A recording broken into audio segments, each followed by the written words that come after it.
नमस्कार मित्रों, मैं हूं अशोक वर्मा। भरोसे का नाम ही है टीवी20 न्यूज, जो रोज उपलब्ध कराता है ताजा तरीन खबरें। देश और प्रदेश की तमाम अहम खबरों के साथ आइए नजर डालते हैं इस खबर पर। 20 जनवरी 2022 भारत की आज़ादी के 75वीं वर्षगांठ पर मनाए जा रहे अमृत महोत्सव के उपलक्ष्य में 24 जनवरी को पूर्वांचल रेलवे प्रेक्षागृह में राष्ट्रीय महिला शिशु दिवस का आयोजन किया गया। इस अवसर पर वरिष्ठ मंडल कार्मिक अधिकारी समीर पाल, मंडल कार्मिक अधिकारी विवेक मिश्रा, तमाम मुख्य नीति निरीक्षक, रेल कर्मचारी उपस्थित थे। खबर वाराणसी से आप देख रहे थे।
पुलिस अधीक्षक भदोही द्वारा ज्ञानपुर स्थित पुलिस लाइन परेड ग्राउंड में आगामी 26 जनवरी 2022 को आयोजित होने वाले 73वें गणतंत्र दिवस के शुभ अवसर पर पुलिस परेड का फुल ड्रेस रिहर्सल व ध्वजारोहण कर परेड का जायजा लिया।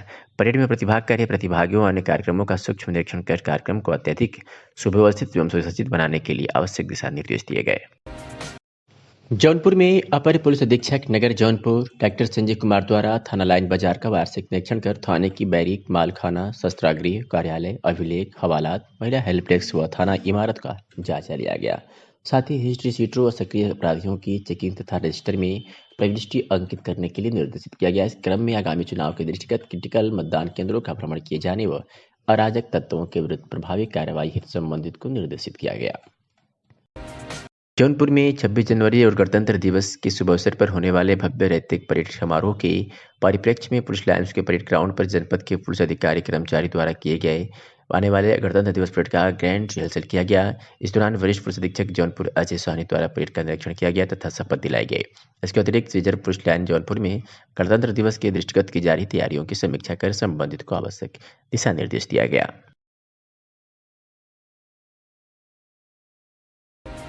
उत्तर प्रदेश आगामी विधानसभा निर्वाचन 2022 को शांतिपूर्ण एवं सकुशल संपन्न कराए जाने के दृष्टिगत पुलिस उपमहानिरीक्षक पुलिस अधीक्षक वाराणसी ग्रामीण व अपर पुलिस अधीक्षक ग्रामीण के निर्देशन में आज क्षेत्राधिकारी पिंडरा के नेतृत्व में थाना प्रभारी फूलपुर द्वारा थाना स्थानीय की समस्त पुलिस टीम एवं पेशी बल के साथ व क्षेत्राधिकारी सदर के नेतृत्व में थाना प्रभारी जिनसा द्वारा थाना स्थानीय के समस्त पुलिस टीम एवं पेशी बल के साथ फ्लैग मार्च किया गया।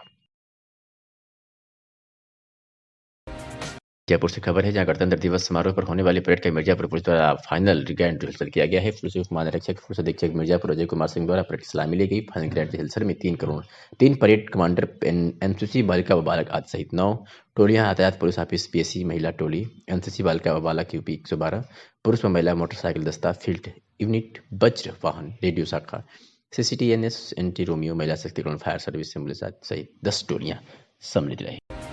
आजमगढ़ में अखिल भारतीय ठठेरा कसेरा ताम्रकार महासभा की कार्यकर्ता बैठक कलेक्ट्री कचहरी नगर पालिका रोड आजमगढ़ पर संपन्न हुई। इस बैठक की अध्यक्षता शिवनारायण ठठेरा एवं संचालन स्वामीनाथ फिल्पकार ने किया। कार्यक्रम के मुख्य अतिथि महासभा के राष्ट्रीय अध्यक्ष मोहन फिल्पकार ने सामाजिक गति एवं संगठन को मजबूत बनाने की चर्चा करते हुए कहा कि हमारे देश में अनेकों अति पिछड़ा वर्गों के योद्धाओं ने जन्म लेकर समाज को मार्ग प्रस्तुत किया। आज की तारीख 24 जनवरी 1924 को भारत में ब्रिटिश शासनकाल के दौरान समस्तीपुर के गांव पितौलियो, जिसे अब कर्पूरी ग्राम कहा जाता है, में जननायक कर्पूरी ठाकुर का जन्म अति पिछड़ा वर्ग के नाई जात में हुआ। इनके पिता का नाम गोकुल ठाकुर तथा माता का नाम राम दुलारी था। और क्या कुछ कहा, सुनिए। अखिल भारतीय ठठेरा कसेरा ताम्रकार महासभा का राष्ट्रीय अध्यक्ष हूँ। आज हमारे यहाँ महासभा की कार्यकर्ता बैठक की गई है। इस बैठक में आज हमारे देश के गौरवशाली व्यक्तित्व के धनी, गरीब वंचित शोषितों के मसीहा के रूप में जाने जाते हैं जननायक कर्पूरी ठाकुर साहब का जन्मदिन है, जयंती समारोह भी है। आज हम लोग उनके जीवन काल पर चर्चा की है। समाज में उनके द्वारा किए कार्यों का भी चर्चा किया गया है, उनके संघर्षों का भी चर्चा किया गया है। वो बिहार प्रांत के एक बार उप मुख्यमंत्री, बिहार के 2 बार मुख्यमंत्री रहे। एक गौरवशाली व्यक्ति के धनी थे वो। समाज में अपने वंचित शोषित वर्गों के लिए हमेशा निरंतर प्रयास किया। उन्होंने समाज जोड़ो का नारा दिया और हम अति पिछड़े वर्गों को सम्मान दिया, जातिगत आधार पर आरक्षण देने का काम किया। एक नई क्रांति के महानायक के रूप में वो जानते हैं। वो स्वतंत्रता संग्राम सेनानी भी थे। 26 महीने तक देश में 26 महीने उनको जेल भी हुई थी और समाज में अनेक काम उन्होंने किया जो स्मरणीय है। सदा हम लोग उनको याद करते हैं। आज हम लोग उनके जयंती के अवसर पर संकल्प लेते हैं कि समाज में फैली हुई कुरीतियों को दूर करेंगे, अति पिछड़ा वर्गों को एकजुट करेंगे, गरीब वंचित शोषितों को अधिकार दिलाने के लिए संकल्प लेते हैं। आगे बढ़ चढ़कर समाज को नई दिशा दी जाएगी, तभी जो है महापुरुषों के सिद्धांतों का सम्मान होगा। इसी के साथ मैं अपने वाणी को विराम करता हूँ। जय भीम, जय भारत, जय जननायक कर्पूरी ठाकुर, जय रामविलास पासवान। और एक खबर आजमगढ़ से है, जहां 26 जनवरी 2022 के अवसर पर होने वाले परेड की फाइनल रिहर्सल की पुलिस अधीक्षक अनुराग आर्य ने सलामी ली है। पुलिस लाइन आजमगढ़ में 26 जनवरी 2022 के अवसर पर प्रातः 9 बजे परेड ग्राउंड में परेड का आयोजन होना प्रस्तावित है। परेड की फाइनल रिहर्सल की सलामी आज पुलिस अधीक्षक आजमगढ़ अनुराग आर्य द्वारा ली गई है।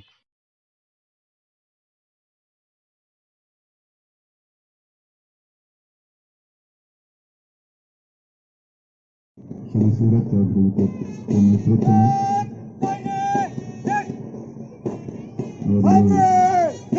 द्वितीय टोली इंस्पेक्टर श्री नरेंद्र विक्रम सिंह के नेतृत्व में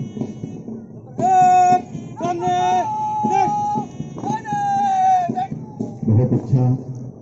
आप लोग जोरदार तालियां बजाते रहें।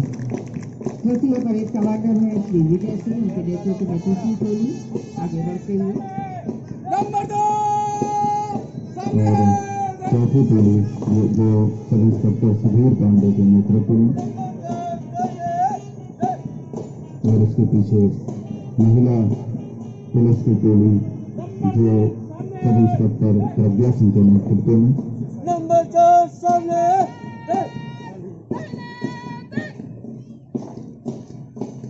और इसके पश्चात छठी नंबर की टोली श्री राहल।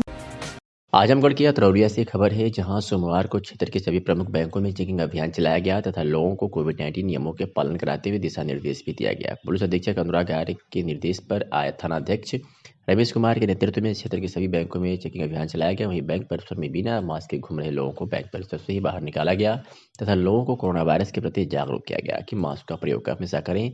तो वहीं बैंक परिसर में थर्मल स्कैनर, हैंड सैनिटाइजर के साथ कोविड-19 डेस्क बनाए, जिससे लोगों को सुविधाएं मिले। भीड़ की अधिकता को देखते हुए सभी बैंकों में थानाध्यक्ष रमेश कुमार ने चेकिंग अभियान चलाया। इस दौरान बैंक ड्यूटी में लगे लोगों को चुनाव के दृष्टिगत सावधानी बरतते हुए बैंकों के बाहर गाड़ियों की निगरानी तथा बैंक परिसर में आए हुए लोगों को निगरानी रखने की बात कही गई। बैंक परिसर के अंदर और बाहर अनावश्यक घूमने लोगों को चेतावनी देते हुए बैंक परिसर के पास से बाहर किया गया। जिलाधिकारी अमृत त्रिपाठी द्वारा फुलवरिया बाजार, पारा, मिसरौलिया एवं बस्ती भुजबल का निरीक्षण किया गया। फुलवरिया बाजार में निरीक्षण के दौरान पाया गया कि अभी भी आम जनता के द्वारा मास्क नहीं लगाया जा रहा है, जिस पर जिलाधिकारी ने संबंधित एसओ को निर्देश दिया कि पब्लिक एड्रेस सिस्टम के माध्यम से आम जनता को मास्क लगाने के लिए जागरूक करें। इसके साथ ही पारा मिसरौलिया के निरीक्षण के दौरान जिलाधिकारी ने कुछ व्यक्तियों से जानकारी प्राप्त किया कि कोविड का टीकाकरण कराया गया है या नहीं। जिलाधिकारी ने छुट्टा पशुओं के बारे में भी जानकारी प्राप्त की, साथ ही वृद्धावस्था पेंशन के बारे में जानकारी प्राप्त की गई।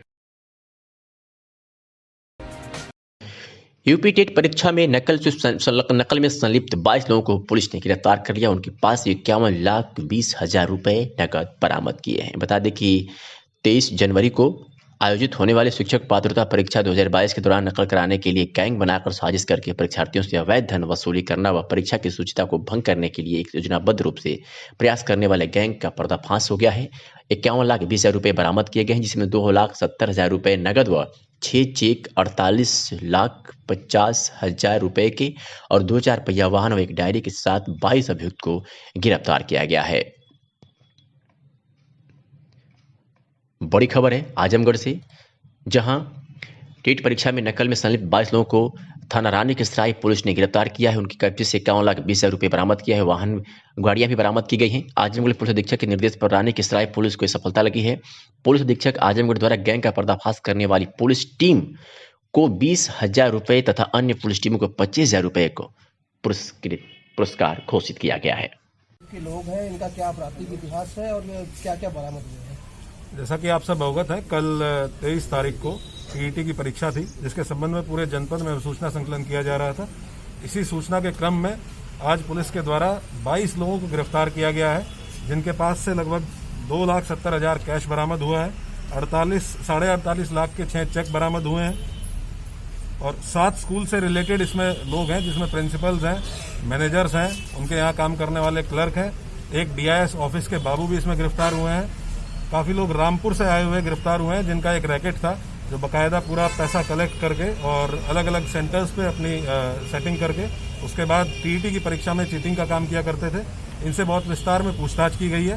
पूछताछ में ये बात प्रकाश में आई है कि इनके द्वारा इनका जो प्लान था वो था कि सेंटर पे जाके और किसी तरीके से पेपर जो क्वेश्चन पेपर है उसकी आंसर की डेवलप करके कैंडिडेट्स में वितरण करके और उन कैंडिडेट्स जिनसे इनके द्वारा पैसे की बातचीत है, पैसा लिया गया है। इसके साथ साथ ये भी बात प्रकाश में आई है कि इनके द्वारा कुछ मार्कशीट्स हैं जो एक सिक्योरिटी की तरह कैंडिडेट से लेके अपने पास जमा करा ली जाती थी कि अगर आप पैसा नहीं दोगे बाद में जो बकाया पैसा है तो ये मार्कशीट्स हम लोग वापस नहीं करेंगे। इनके पास से काफ़ी संख्या में एडमिट कार्ड्स भी बरामद हुए हैं। टोटल 22 लोग अभी गिरफ्तार किए गए, 6 लोग और हैं जो इसमें अभी फरार हैं। बहुत जल्दी उनकी भी गिरफ्तारी की जाएगी। इस कार्रवाई में एसआई ज्ञानचंद शुक्ला, जिनके द्वारा इस सूचना के डेवलपमेंट में बहुत महत्वपूर्ण रोल प्ले किया गया, इनको मेरे द्वारा 20,000 रुपये की धनराशि से पुरस्कृत किया गया है और जो गिरफ्तारी करने वाली टीम है उनको पूरा 25,000 रुपये के पुरस्कार से मेरे द्वारा पुरस्कृत किया गया। किस तरह कार्रवाई की जाएगी जो लोग अरेस्ट हुए हैं? इनसे बहुत विस्तार में पूछताछ की जाएगी। जो इनसे डॉक्यूमेंट्स बरामद हुए हैं, जो मोबाइल फोन बरामद हुए हैं, सीडीआर एनालिसिस, इनके बहुत सारे हमारे पास कुछ गैलरी में इनके स्क्रीनशॉट्स वगैरह इस तरह के हैं जो बहुत महत्वपूर्ण है इस पूरे रैकेट के लिए। आगे गैंगस्टर की कार्रवाई इनके खिलाफ की जाएगी और इनके जो सेंटर्स हैं जहां पे इस तरह की गतिविधियां रहती थी उनको ब्लैकलिस्ट कराने के लिए डीएम आजमगढ़ को भी रिपोर्ट प्रेषित की जाएगी और नकल माफिया के रूप में भी इन लोगों को चिन्हित किया जाएगा। क्या ये नकल करा चुके थे या अभी कराने वाले? नहीं, नकल कराने के प्रयास में थे और क्योंकि हम लोगों ने पहले से ही पूछताछ करके इस पूरे प्रकरण में लगभग टोटल 45 लोगों से पूछताछ की गई, जिनमें से इन 22 लोगों का इन्वॉल्वमेंट इसमें सामने आया। जिन सेंटर्स पे पहले से डाउट था वहां एक्स्ट्रा लोगों की ड्यूटी लगा के और सारे अधिकारियों के द्वारा उनका भ्रमण करते हुए सुनिश्चित कराया गया कि कहीं भी किसी प्रकार की नकल न की जा सके। सर, इनका रैकेट आजमगढ़ में है कि और जनपदों में इस तरीके का इन्होंने किया है? अब जैसा आप देख रहे हैं कि रामपुर से यहाँ आके काफी संख्या में लोगों ने यहाँ आके इस रैकेट का पार्ट थे और पैसे का लेन देन किया था। इनके पास से डायरी और हिसाब किताब बरामद हुआ है। तो जाहिर सी बात है कि कई जनपदों तक इनका रैकेट फैला हुआ है और इसमें सबसे बड़ा कॉकस जो है वो जो स्कूल चलाने वाले हैं, जिनको जो सेंटर्स अपना करा लेते हैं, उनका सबसे बड़ा रैकेट है। इसीलिए इसमें स्कूल के प्रिंसिपल, मैनेजर, क्लर्क्स और डीआईएस ऑफिस के एक बाबू, इन सब पे कार्रवाई करते हुए साथ साथ में ऐसे भी कैंडिडेट्स जिन्होंने पैसे का लेन देन किया था उनको भी गिरफ्तार किया गया। पर कैंडिडेट कितना अमाउंट इन्होंने निर्धारित किया? अभी तक की पूछताछ में 3 लाख रुपए की बातचीत आई है कि पर कैंडिडेट 3 लाख रुपए था। उसमें कुछ अमाउंट ये एडवांस में लेते थे और उस बाकी जो अमाउंट था उसकी सिक्योरिटी के रूप में कैंडिडेट की ओरिजिनल मार्कशीट 10वीं की, 12वीं की, ग्रेजुएशन की, बीएड फाइनल ईयर छोड़ के बाकी सारी मार्कशीट अपने पास रख लेते थे कि जब तुम हमारे बकाया पैसा दे दोगे तब हम तुम्हारी मार्कशीट वापस कर देंगे।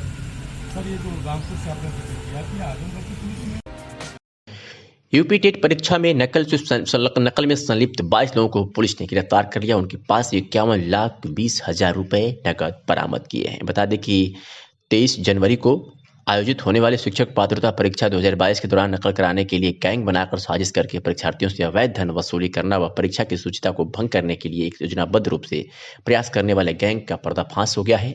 51,20,000 रुपए बरामद किए गए हैं, जिसमें 2,70,000 रुपए नकद व 6 चेक, 48,50,000 रुपए के और 2-4 पहिया वाहन और एक डायरी के साथ 22 अभियुक्त को गिरफ्तार किया गया है। बड़ी खबर है आजमगढ़ से, जहां टेट परीक्षा में नकल में संलिप्त 22 लोगों को थाना रानी के सराय पुलिस ने गिरफ्तार किया है। उनकी कब्जे से 51,20,000 रुपए बरामद किया है। वाहन गाड़ियां भी बरामद की गई हैं। आजमगढ़ पुलिस अधीक्षक के निर्देश पर रानी के सराय पुलिस को सफलता लगी है।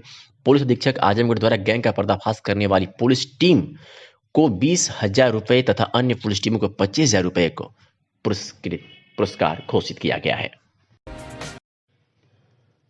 और एक खबर आजमगढ़ से है, जहां 24 जनवरी 2022 एनएसयूआई एवं शहर युवक कांग्रेस के कार्यकर्ताओं ने यूपी टेट 2022 की परीक्षा में 2017 की यूपी टेट परीक्षा के पेपर की कॉपी करके यूपी 2022 की परीक्षा में पुनः प्रयोग करने के विरोध में डीबी डिग्री कॉलेज के गेट पर कोविड-19 गाइडलाइन का पालन करते हुए 5 की संख्या में पेपर की प्रतियां जलाकर विरोध दर्ज कराया। शहरी वक्फ कांग्रेस के अध्यक्ष अमर बहादुर यादव एवं एनएसयूआई के अध्यक्ष विशाल दुबे ने कहा कि यूपी टेट परीक्षा 2022 की परीक्षा में यूपी टेट 2017 की परीक्षा का पेपर कॉपी कर पुनः प्रयोग कर सरकार ने छात्रों के भविष्य के साथ खिलवाड़ किया है। युवा और छात्र विरोधी बीजेपी सरकार लगातार छात्रों एवं युवाओं के भविष्य के साथ खिलवाड़ करती रही है। हम सरकार से मांग करते हैं कि सरकार यूपी टेट 2022 की परीक्षा को पुनः परीक्षा कराए, जिससे छात्रों के साथ न्याय हो।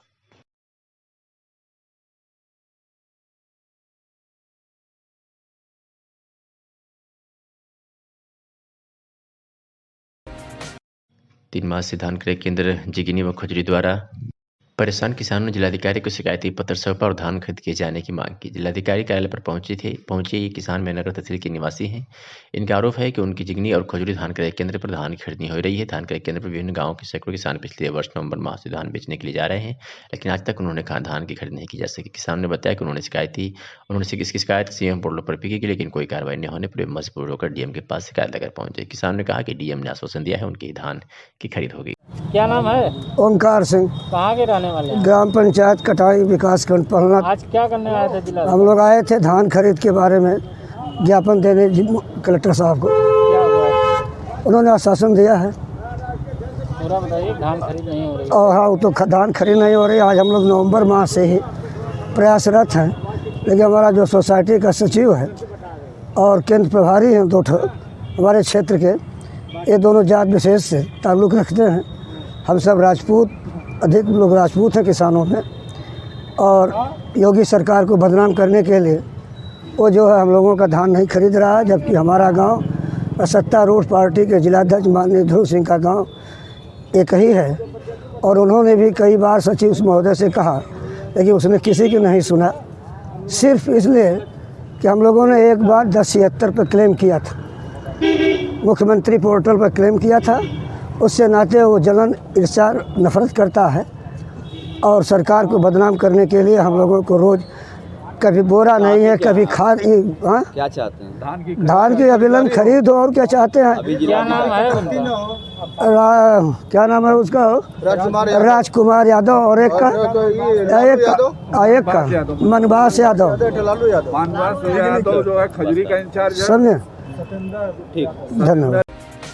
आजमगढ़ में राष्ट्रवादी युवा अधिकार मंच उत्तर प्रदेश विधानसभा चुनाव के लिए उम्मीदवारों की दूसरी सूची जारी कर दी है। उत्तर प्रदेश के विधानसभा चुनाव में युवाओं की आवाज को पहुंचाने और उनकी भूमिका भागीदारी को सुनिश्चित करने के लिए राष्ट्रवादी युवा अधिकार मंच को एक राजनीतिक दल का रूप दिया गया है, जिसमें यह स्पष्ट संदेश देने की कोशिश है कि नौजवानों को नजरअंदाज कर कोई भी पार्टी दल नौजवानों को गुमराह नहीं कर सकती। लिहाजा उत्तर प्रदेश में राष्ट्रवादी युवा अधिकार मंच ने 100 सीटों पर लड़ने की घोषणा किया है।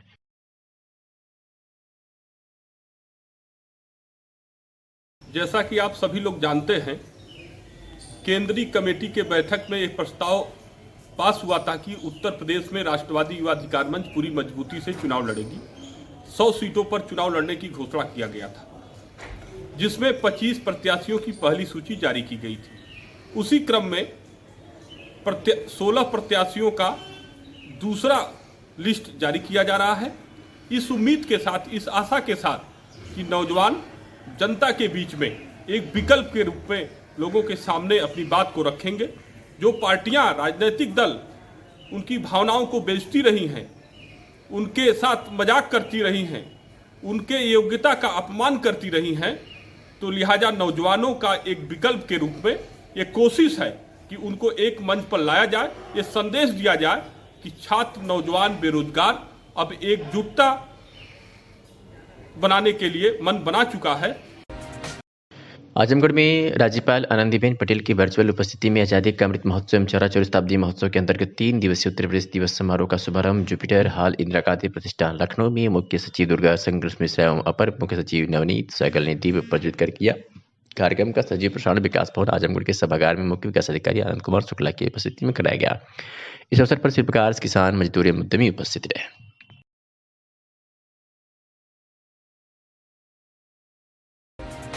सगड़ी तहसील के फूलचंद महिला पीजी कॉलेज नरहन खास में आज मेगा वैक्सीनेशन कैंप का आयोजन किया गया। इस दौरान 15 से 18 वर्ष के छात्राओं को वैक्सीन लगाई गई। आनंद प्रकाश यादव महाविद्यालय निदेशक ने बताया कि वैक्सीनेशन के दौरान छात्राओं को कोविड गाइडलाइन पालन करने के साथ ही मास्क लगाने के लिए कहा गया। उन्होंने अपील किया कि जो भी लोग छूट गए हैं वह वैक्सीनेशन कराने को जरूर करा लें। आपको बता दें कि जिस तरह से कोरोना के लगातार केस बढ़ रहे हैं, उसको देखते हुए सरकार ने कोविड गाइडलाइंस जारी कर दिया है, जिससे लोगों के जीवन को बचाया जा सके।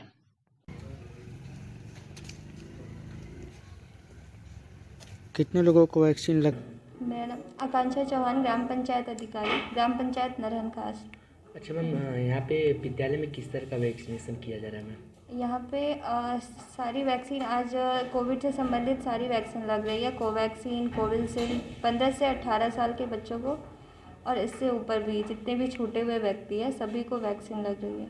मैम कितने दिनों से ये लग रहा है, कब तक चलेगा ये आज तो ये सिर्फ आज फर्स्ट दिन है और रात में हम लोग को ये रूटीन दी जाती है। जब आगे की रूटीन दी जाएगी तो फिर यहाँ पे दोबारा वैक्सीनेशन होगा।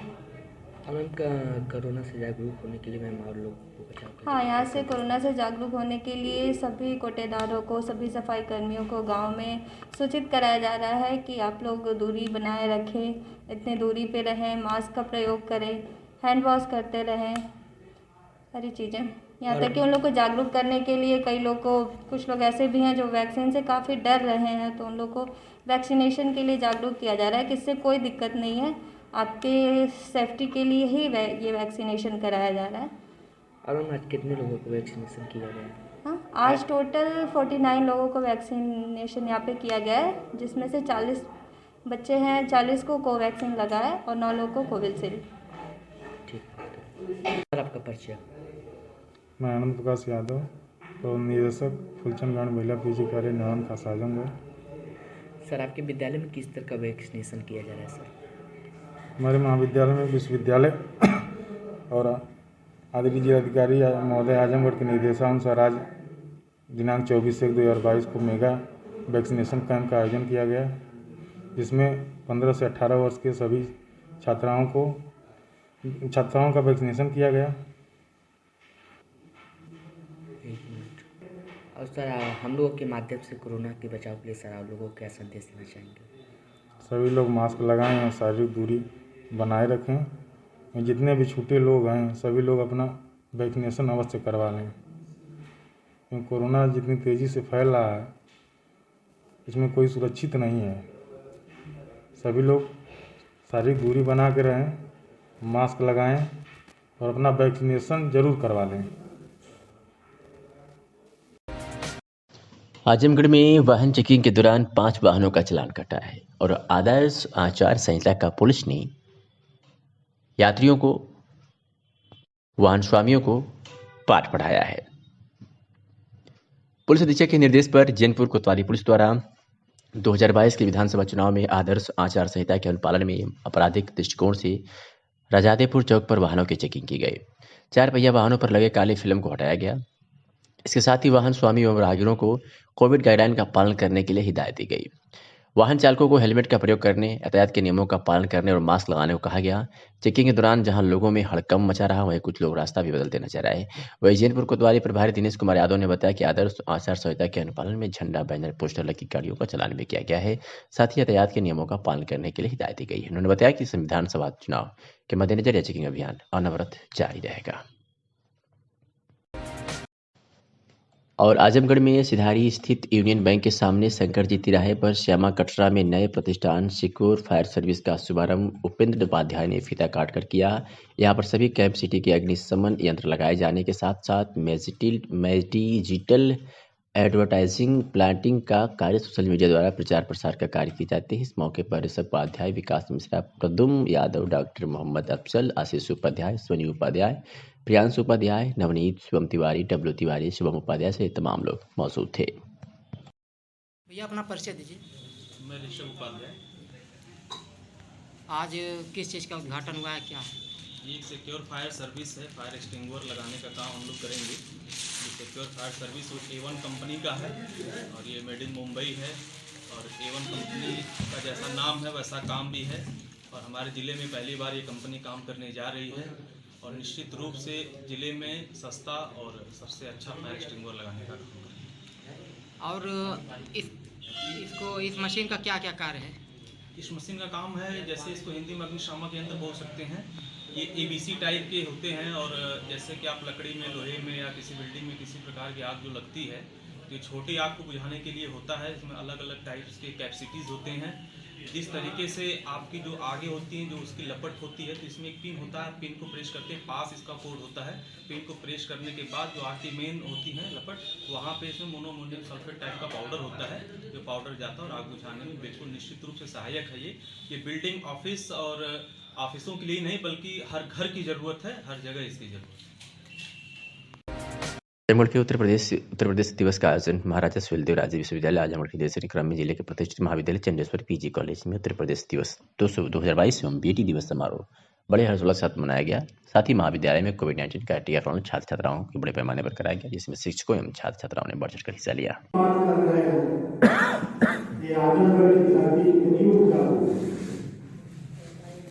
और साहित्य की इतनी गहरी बात है, माशाअल्लाह, मन करता है आपके चरण छू लूं। मैं कदम आगे बढ़ाता हूँ और सबसे पहले मैं सबको बता दूं कि प्राचार्य जी ने आप लोगों के लिए आप लोगों का मुंह मीठा करने की भी व्यवस्था कर रखी है, इसलिए प्राचार्य जी के लिए स्पेशल तालियां बजाएंगे।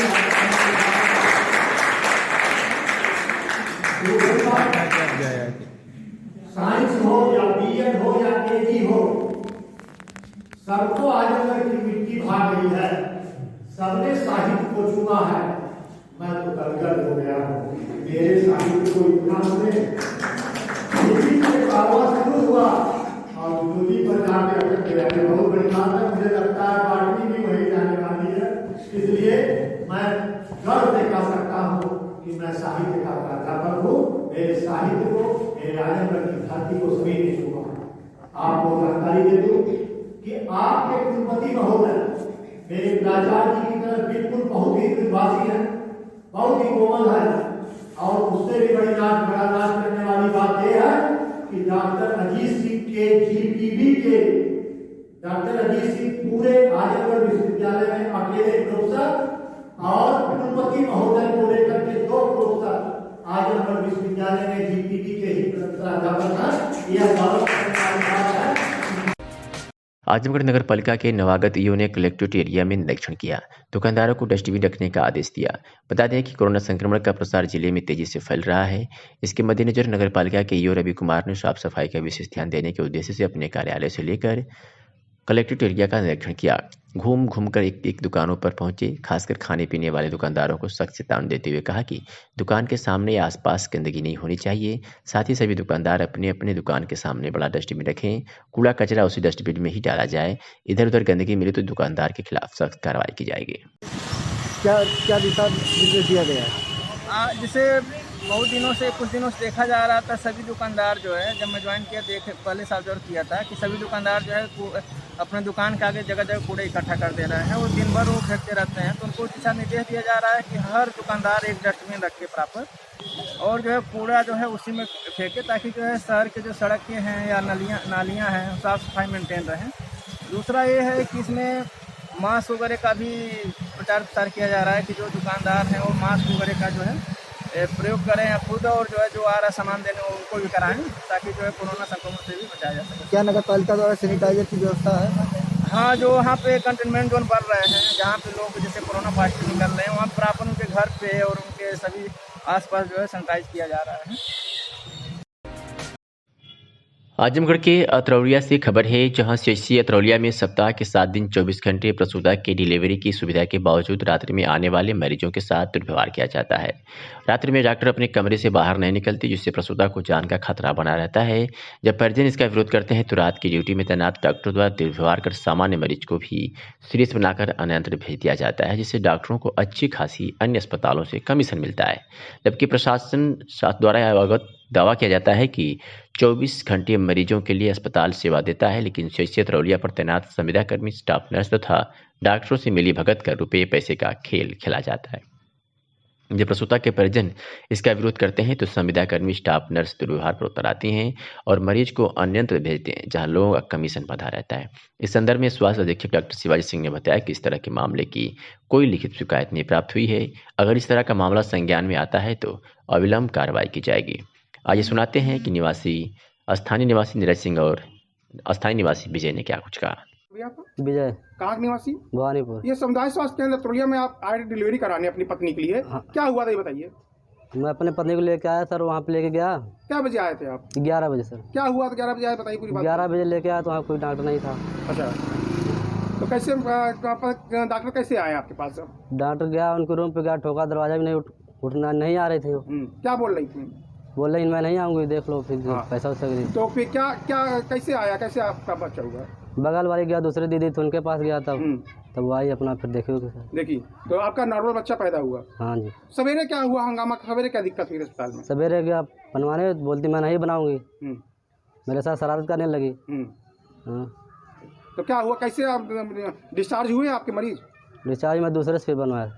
ठीक, क्या नाम भैया आपका? नीरज सिंह अतरौलिया। कहाँ के निवासी है?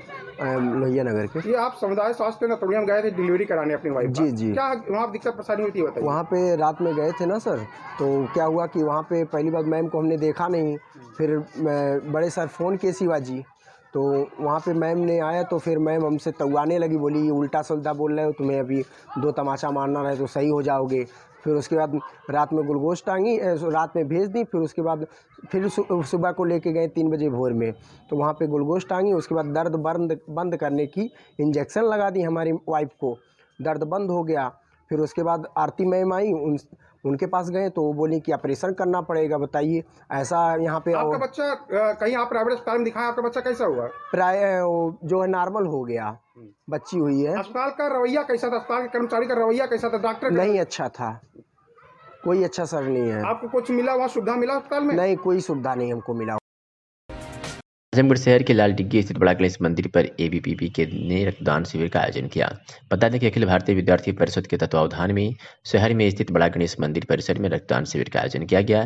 जिला ब्लड बैंक के मोबाइल बैंक में अखिल भारतीय विद्यार्थी परिषद के कार्यकर्ता पहुंचकर रक्तदान शिविर में बढ़ चढ़कर हिस्सा लिया। अखिल भारतीय विद्यार्थी परिषद के पदाधिकारियों ने बताया कि 100 यूनिट रक्तदान करने का लक्ष्य रखा गया। उन्होंने कहा कि रक्तदान को महादान की संज्ञा दी गई है, इसमें हम सभी लोगों को बढ़ चढ़कर भागीदारी करनी चाहिए। हमारे इस कार्य से किसी जरूरतमंद को रक्त की कमी होने पर उसे पूरा करके उसकी जिंदगी को बचाया जा सकता है। नाम है आपका? जी कृषाणु गिरी। आज रक्तदान शिविर का आयोजन किया गया, इसमें आपने रक्तदान किया, क्या कहना चाहिए? ये अखिल भारतीय विद्यार्थी परिषद हर वर्ष की भांति इस वर्ष भी नेताजी सुभाष चंद्र बोस की जयंती के उपलक्ष्य में रक्तदान का आयोजन किया गया शिविर का। इसमें 100 यूनिट रक्तदान का लक्ष्य रखा गया है। रक्तदान करना से हमें ये फ़ायदा है कि हमें व्यक्तिगत भी फ़ायदा है और समाज का भी फ़ायदा होता है। रक्तदान करने से बहुत से ऐसे वंचित लोग होते हैं जिनको रक्त की आवश्यकता होती है और मिल नहीं पाता है, तो ऐसी परिस्थितियों में उनके लिए भी फ़ायदा है और हमारे व्यक्तिगत जीवन में भी रक्तदान का ये फ़ायदा है कि हमारे शरीर की कमियों को दूर होता है इससे। जैसे एक तरफ रक्तदान नहीं, जहाँ तक मैं अपने व्यक्तिगत अनुभव से बताऊँ तो मैं आज 14वीं बार रक्तदान किया हूँ और ऐसा कुछ भी नहीं होता है। एक मन का डर होता है, वहम होता है, और मैं आज उम्मीद और आशा विश्वास के साथ ये चीज़ कहना चाहूँगा कि ऐसा कुछ नहीं होता है। और मैं प्रेरित करूँगा कि आप लोग एक बार करके देखिए, दूसरी बार स्वतः करने की इच्छा मन में जागृत हो जाएगी।